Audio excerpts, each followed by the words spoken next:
Hello and welcome to our presentation. Today we'll be discussing the suggested product order report found in the Products Replenishment section of Communique for Marketplaces. My name is Tom and I'll be your presenter for this video. The suggested product order report is a product replenishment report. It is designed to support your restocking process, ensuring you have the right products at the right time in the right quantities. This video is part 2 of a two-part series. Part 2 will focus on the recommendations based on the filters used for part 1. Before we get started with this presentation, we recommend watching the following videos: Suggested Product Order Report Part 1, Days Out of Stock, Inventory Time on Hand, and Total Inventory Calculation. These videos explain in greater detail some of the features and functionality we'll be discussing in this video. Let's get started with a Suggested Product Order Report Part 2 presentation for Marketplace Reporting.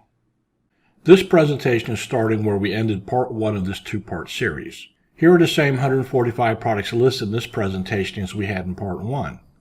We're using the same filters and factors in Part 2 as we did in Part 1, except for enabling both days out of stock options for this presentation. We'll be using days out of stock for calculating sales velocity. The days out of stock threshold will be applied to any item with 50% or more days out of stock during the last 90 sales days.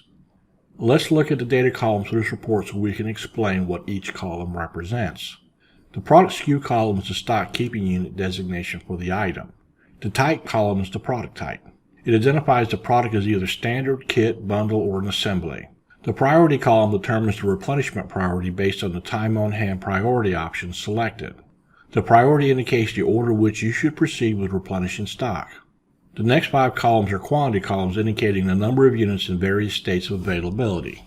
The quantity on hand are units available for immediate sale to customers. The quantity on order are units ordered from your suppliers and still en route to your warehouse. Quantity reserved are units reserved and not available for sale.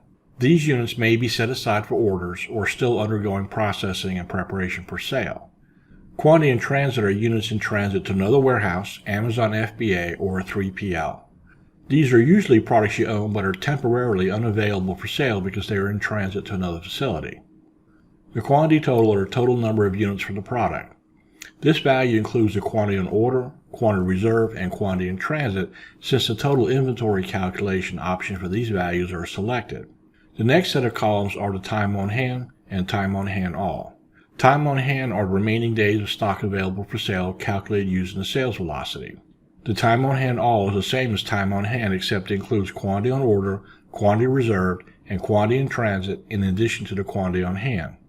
The unit sales column represents the average number of units sold during the sales evaluation period. For this presentation, we're using the last 90 days with the through date of today.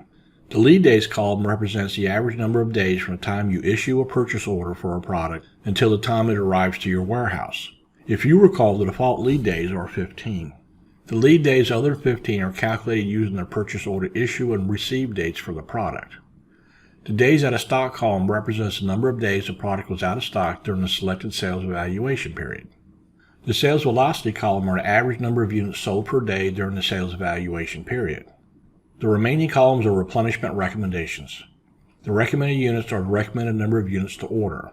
The recommended order column is also the recommended number of units to order, but it considers the unit of measure and unit of measure quantity in its calculations. The recommended value column is the inventory value recommended for purchase. The recommended level column is the recommended stocking level for the item based on sales velocity, supply days, forecast percent, and lead days.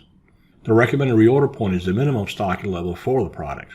Once you reach that number, it's time to reorder. Let's look at the product replenishment so I can explain some of the particulars to you. The selected product has a high priority because the time on hand is 11 days. There are 16 unit sales for the product.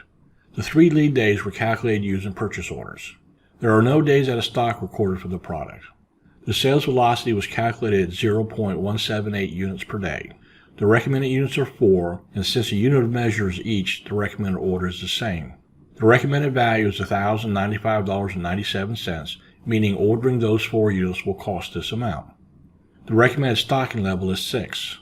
You take the current quantity on hand of 2 units plus 4 units recommended for the order to arrive at a stocking level of 6.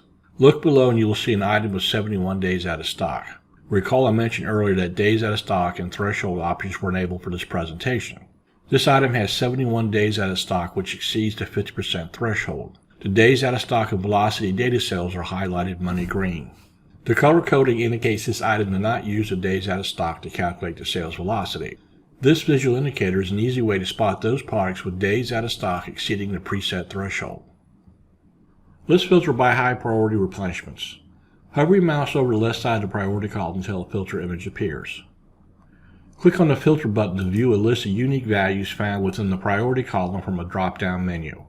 Select the value high from the list. There are now 40 products listed. Deselect the high value and select moderate.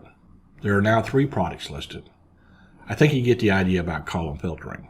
More importantly, I think you have a better idea about product replenishment after viewing the Suggested Product Order Part 1 and 2 presentation. Once you understand some basic principles with filters, factors, and data points, product replenishment is not so daunting.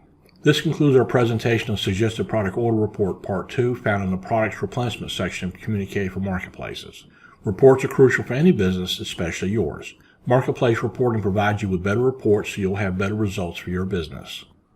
You can contact us at sales@marketplacereporting.com to learn more about marketplace reporting and how we can help. You can join the conversation at marketplacereporting.com/blog. Be sure to subscribe to our channel, click the like button, and share with your colleagues. Thanks for watching. Have a nice day.